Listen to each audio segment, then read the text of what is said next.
I'm joined here by a very, very well-known chess YouTuber, sadistic Tushi, Yeah. Tushar Anand. Yes. Hello, Tushar. Welcome to the FIDE World Cup. Thank you. So nice to have you here. And as you said, this is your first tournament that you have visited as after starting your YouTube channel and so on. I've played a lot of OTB tournaments, but first as a spectator or a guest. For all the people who may not be aware of what you do, which would be very few, you have a very popular YouTube channel which has more than 500,000 subscribers. Yeah. Is that correct? Yeah, I have like around 500k on YouTube, close to 500k on Instagram, and like 300k on TikTok. So I basically post like funny chess shots all over the place. This is amazing. Yeah, I want to know. I want to talk a bit about your journey in this content creation, in the YouTube and all of this. But first of all, like your chess background. Did you start playing chess when you were young? Yeah, so basically I started chess when I was like around 5 or 6 years old. So I've been playing chess for over 20 years now. I used to play in my school days, that I played like rated tournaments. So I have a FIDE rating of around 2000. But then during the the 11th, 12th part, where you have to study for exams and then go to college, then I stopped it. And then when I got my job, I started again playing some board tournaments. But then COVID happened, so I stopped OTB and then I went to the content creation side of things. So you have a FIDE rating. Yeah, I have a FIDE rating. And what is it? I mean, I think 2005, like very close to 2000. But like I haven't played it, so I'm probably like 1500 nowadays because I don't play any over the board tournaments. But your online rating is quite high, yeah? It's around 2400 or so. I mean, on Bullet it's 2500 and Rapid also 2500 because I'm very good in fast time controls. I can flag people. Wow. Yeah. And that's amazing. Yeah. So you said that you were into chess, you were playing, but when the pandemic struck, you thought about starting something on YouTube. Yeah. How did this thought come about? I mean, like, I used to watch all the OG creators like the Bote sisters, you, Same, and everyone. So and in pandemic I was stuck inside the house, nothing to do, like completely bored out of my mind. So I just started YouTube streaming for fun. So that's how I actually began. I did not used to make any videos or shorts. I used to just stream every day after work. Like I have to go to work, so like you were working. Yeah, I was working. What were you working? So I was working as a data scientist in a tech startup in Hong Kong. Wow. Yeah, so I was doing that. So you studied also in Hong Kong? Yeah, I did my undergrad in Hong Kong, so I did computer science there. So that's basically, yeah. During COVID, I was like in my second year of work. So I started YouTube like part-time, you can call it. And because we were stuck at home, so I had more free time because I had to go nowhere.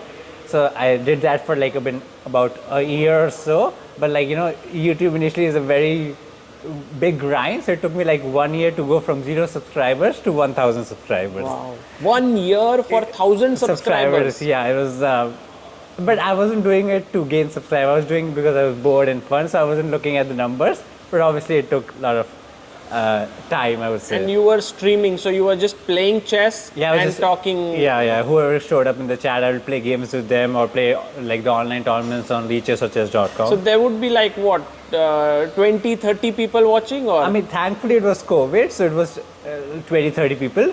But like that actually dropped down when the COVID ended. Yeah. So and then I was still working and I just have to go back to office. So like obviously I could not give enough time to it.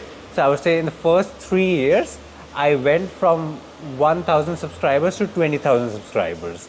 And then I was kind of stuck doing nothing. Then I actually quit my job to like kind of risk it all. Really? Yeah, I could. You did that in which year? It was 2023. So at that point you had what, 20,000 subscribers? Yeah, 25,000 subscribers. And you quit your job in Hong Kong? Yeah, I quit my job in Hong Kong to just... How did you decide on such a bold move? I mean, it actually happened due to a different reason. I got like really sick medically. So I had to take a break from my work. So I went back to India for 1 year. So I had to do some medical treatment. So I was in India for 1 year. And then I had a choice to either come back to Hong Kong and, work as a data scientist or try this chess thing. So I said, I got the break, might as well go for it. What gave you this conviction that you could try here? I mean, maybe because I had the break. So like, in professional career, break is never taken as a good sign. So I'm like, I already have a break. So 1 year break or 2 year break does not make a big difference. And maybe I got bored of my job during COVID. So I always loved chess. So I just went for it. There was one thing I noticed. You were maybe one of the first chess creators who was streaming vertically, on YouTube. Yeah. Is that correct? Yeah, so that's where I would say I popped off, or like I got my big growth. So last year, 2024 Feb, I was at 30K subscribers. So in basically last 1.5 years, I went from 30K to 530K. Wow. And that's through vertical shots and like normal short videos, like 30-second videos, and my long form. So like I was doing all three. So basically for the past 2 years, I post 3 shots, 1 long, and I stream every day, and I don't miss a single day. No, how many years? For past 2 years. Really? Yeah, I don't miss 3 shots each day? 3 shots, 1 long and 1 stream. I used to do 8-hour streams every day. Now I've cut down to 4 hours because I feel like, I can chill a bit. But I still don't miss a single day. Are you? I hope you are not doing it here when you are here. I'm not streaming anymore. But like now, like since I'm in Goa, so I wake up early. I do, I record my 2 or 3 shots. Then I record my long. And then I do edit, and then I come for lunch, or like then the 3 p.m. like the show starts, so I come to chill. My God. So I do all this stuff during morning, so that I am free to relax now. But that's insane dedication. Like Yeah. many people see that you are fun, you do a Yeah. lot of trash talking commentary, and Yeah. that. But behind all of this is a lot of hard work. Yeah, it is a lot of like. If I were to give it a number, I spend like 10 to 12 hours every day. Doesn't matter Saturday, Sunday, or public holiday, and there's no break for me. Like I see, like I would say I'm enjoying it, so it doesn't feel like work at least. So there's this one story which I've heard of the bamboo tree. It takes like, if I'm not mistaken, some 3 years for To like grow. 1 feet of bamboo tree to grow, and then Okay. in 1 year it reaches like a huge height. I don't know the exact numbers, but I think in your case it's similar. For 3 to 4 years you were like Yeah, I was not slow, growing, and yeah. then suddenly Yeah, it rose up. yeah. But it's not like overnight. It's the fact that you put in those consistent hours. Yeah. So I would say like the first 4 years are not wasted, because like even though I'm not growing, I'm improving. Like I'm getting more used to, let's say, recording videos, editing myself, and trying out different content ideas. So it's not. I don't see it as wasted time. It's like content creation is new. I'm not going to master it in one go. Same as chess. Like I didn't become 2000 ready in one go. It took me, I don't know, 10 years of coaching or whatever. So same, like even in bachelor's computer science, I did 4-year degree and then I got a job. So same for content creation. Wow. So you're patient there. Do you have a team or do you work alone? I mean, I don't have a team. From A to Z, everything is done by me. I am a thumbnail guy, but otherwise editing, recording, idea, it's just me, one-man team. Wow, Yeah. that's insane. And okay, so take us through this part where you started commentating in your own way, where you have these special words that you use, the fatty queen, the chicken for the king, the juicers for the rook, and what's the bishop called? No, juicer is for the bishop. The And rooks rook is sometimes rook or like cookie, I call it. The cookie, Yeah. and the pawns are called... Teeny pawns or maybe pawns. teddy bears. Right. So how did this come about? So basically, as I said, there was a lot of trial and error. So usually in my, let's say a trap video, I'll be like, do this simple bishop knight, and then you deliver the checkmate. Then I saw a lot of videos. Let's say I used to watch Hikaru. I think he used to say juicer for a pawn. And there's a guy called Witty Alien. I used to watch him. He used to call knight pony. So maybe I watched them too much that their lingo kind of rubbed on me. And then I started saying that without even knowing it. And then I saw the comments, because I replied to all my comments in the long form at least. Really? Yeah, so every day I spend like 30 to 60 minutes reading my long form comments. Like short form is not possible for me anymore, but until last year I used to do that for short form as well. Like I used to reply like 500 comments every day. It was insane. Obviously a waste of time, I would say, if anyone is doing it, but I used to do it because... I guess there's some benefit to it, right? You get all the feedback. Yeah, that's the benefit. So that's why I knew that lingo was working. So I kind of doubled down onto it, invented, let's say, the fatty queen, the chicken, and sometimes I even call the king the lollipop, focus on the lollipop and all that. So that's how like I try to take the chess away from the chess as much as possible. Like when you deliver a checkmate, fry the chicken and things like that, just to make it more funny and entertainment. Wow, that's amazing. And which platform do you find to be the most close to your heart? You said you are on YouTube, on Instagram, on TikTok. Yeah. I mean, YouTube is the one I take most seriously. Let's say if I upload the same video on YouTube, Instagram, TikTok, because there's different audience, it'll perform differently. But I make video personally for YouTube, even if it does not perform on other platforms. Right. So, and when you make these long form videos, you're thinking about chess improvement for others. I think you do make chess improvement videos, in long form. I mean, basically those are my gameplay videos in which I'm playing rapid games and trying to explain my thought process as much as possible. And they are from like rating from 400 to even 2500, and sometimes I even get played against like grandmasters on chess.com. So basically they're for all rate. So this is similar to what Hikaru does, right? Like he's playing and then those live streams are converted into long form videos. Do you also do that, or you just play specifically for long form? So nothing from live stream is taken out and used. All shots and long form are recorded separately and edited separately. So everything is like made specifically for the long form. And like as I was saying, like the purpose was to just play chess and have fun with it. But I have seen feedback that people have actually gone from, let's say, 400 to 1000 watching my videos, which I find it super hard to believe. But I think in a way you've kind of taken away the difficulty of all the jargons in chess and so on. So people are like, oh, let me now bring my fatty queen out and stuff like that, and maybe it helps. Maybe like people overthink at times, especially at like if you're below 1000. If you keep things simple, you can go a longer way. And so like also like when you're having fun, like with the fatty queen juicer hopping in the pony, you're less tense. So you're a bit more chilled, so you like play a better chess, I would say. Wow, that's amazing. And now, is this your full-time thing that you do? So I've been, let's say, without a job for 2.5 years, and my plan is to go. Like obviously, when I quit, the plan was to go full-time, and now I would say I am full-time. I mean, you're working really hard on this. Do you find this to be a rewarding journey for yourself? I mean, when I meet people, and they say, oh, I watch your video, I don't know how to react. I just like, why do you watch my videos? There's nothing good about it. But like, it's always nice. And like, especially the comment section, that's like super fun to read. So if someone out there is wanting to sort of view all your content, how should they be? Like, should they follow your live stream? Should they watch your long form, short form? How would you recommend? I mean, if someone is looking just for like fun or some tricks to beat your friends or your colleagues at work, just watch shorts and you're fine.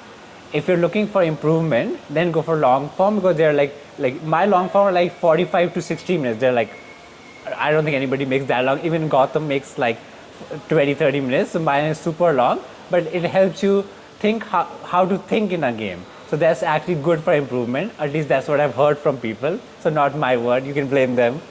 And stream is more like come chill with me. Like I'm your chess friend. I'll organize tournaments. I'll play games with you, and I'll do a lot of trash talk. So like I would say very unfiltered on the streams. So like if you go to a typical stream and you'll be like, oh, what do you think about Magnus? They'll be like, oh, Magnus is the greatest chess player in the world, and all the vanilla business. And I'll be like, Magnus is too old. He should retire.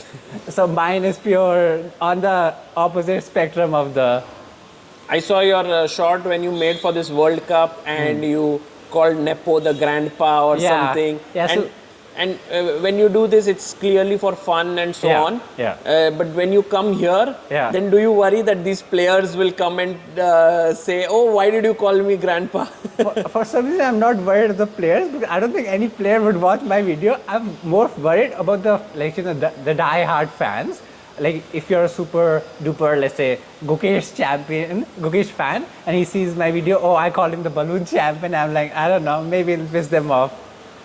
But I think you don't do it, like it's not something that you're doing it as an insult or anything No, of that it's just sort. to It's just to make chess Yeah. less intimidating. It's just for fun. I see chess as just a game, and we are just here to have fun. So like, okay, they are playing serious game and it's like high stakes and everything, but for a normal audience, they just want to have fun.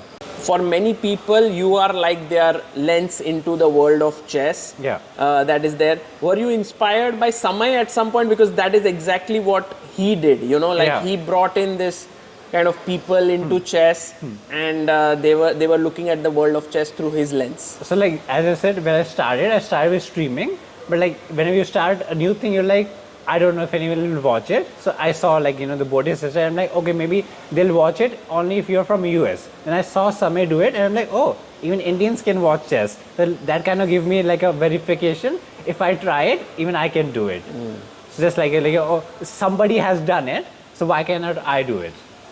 Do you remember any of the highlights in this entire journey that you have had? Any special moments that stick with you in your mind? I mean, during the first day, I was probably the hardest because you're barely getting any views. I think, I don't know if even Vidit remembers it, but I think he rated my stream when I had like barely 200 subscribers or something. So that was pretty epic. So you wanted to maybe meet Vidit here, yeah? I mean, If he was here around. I mean, it would be nice to meet Vidit, even Anish, but like sadly they got. In fact, Anish also kind of, did he ever tweet about you or something? I mean, Danny tweeted about me. I'm not sure about Anish. But I'm pretty sure he also knows you. I hope so. Yeah, no, we have spoke. I think in general, many people, like once you're doing something that is followed by a lot of people, then they get to know you, and that's very nice. Even yesterday when you were in the audience, everyone on the ChessBase India live chat was like, get him on commentary, get him there. So that must feel very nice. I mean, obviously that's like the best part of my job is to see how much fans love me. Like, okay, the money part is nice and obviously it's very important, but like, oh, if I'm having a bad day, let's say last 3 videos flopped and I read one comment on today's video, like your video made my day, or my rating increased from 800 to 1000, I literally forget about all the bad things that happened in the entire week and I'm like, okay, everything is all good. That's so nice. What do you have any future plans? Because you have clearly hit upon something that's working. So do you intend to continue this, or you have some ideas in mind that you want to do something different? I mean, obviously I want to grow. Like, as I said, I went from 30 to 530, basically, I don't know, not even 10x, more than 20x in 1 year. So the plan is to take on Gotham Chess. Wow. Like, hopefully in the 5 years, if not number 1, I'll be at least top 3 in terms of subscribers and views. And in terms of videos, like, a lot of things are working for me, but I'm always experimenting with new ideas. Like, initially I didn't want to come here. Like, I think Sahil and the chess.com team invited me. I was like, what will I do there? I'm so out of place. Like, this is a place for grandmasters, not for me. But then I decided to come here and I've been having a good time. So hopefully, you know, maybe I'll go for more such events, like, say, I don't know, the Global Chess League or the freestyle. Maybe I get to meet, you know, collab with other creators like Gotham, and that'll be fun. That's amazing. And lastly, what is your advice to budding creators out there in terms of a little bit of philosophical sense, but also in practical terms? What should they do, and just those who are starting off their journey? I mean, don't do it for money, and it'll take a lot of time. It's a hustle, it's a grind, and just because you made it, let's say you got whatever your made it definition is, might as be 100K, 200K. After that, it won't be like, oh, now I can chill. You still have to grind. Like, you still have to put in the work. So you're going to be working in day and night, and try out as much as possible, I guess, because like, I tried out probably 100 things, and then this pony juicer thing finally clicked for me, and then I doubled down, tripled down on it. You never know until you try. And they should focus on any format at first when they're beginning out, like long form, short form, live streams. I mean, I would say if you're starting out, shorts is the best way to Shorts. try out the thing, because long and streaming is like very hard to dive into. Shorts, like, you know, you can just take out your phone, record it. You don't need a thumbnail guy, you don't need a title, you don't need to do any search. You can probably put it out in 30 seconds and you'll get an instant feedback. And the thing with shorts is, even if you have no subscribers, you will get views and some kind of feedback loop is there. But for if you create a channel, you might be stuck at 0 views for 1 month. Similar to streaming as well. So shorts is like a very good, like, maybe do 30 shots for first month and see how it goes. Brilliant. Well, Tushar, absolute pleasure talking to you and also knowing about your journey. Same here. And it's so cool that you managed to sort of start from absolutely zero and reach here where you are, and we wish you a lot of success in the days to come. Thank you.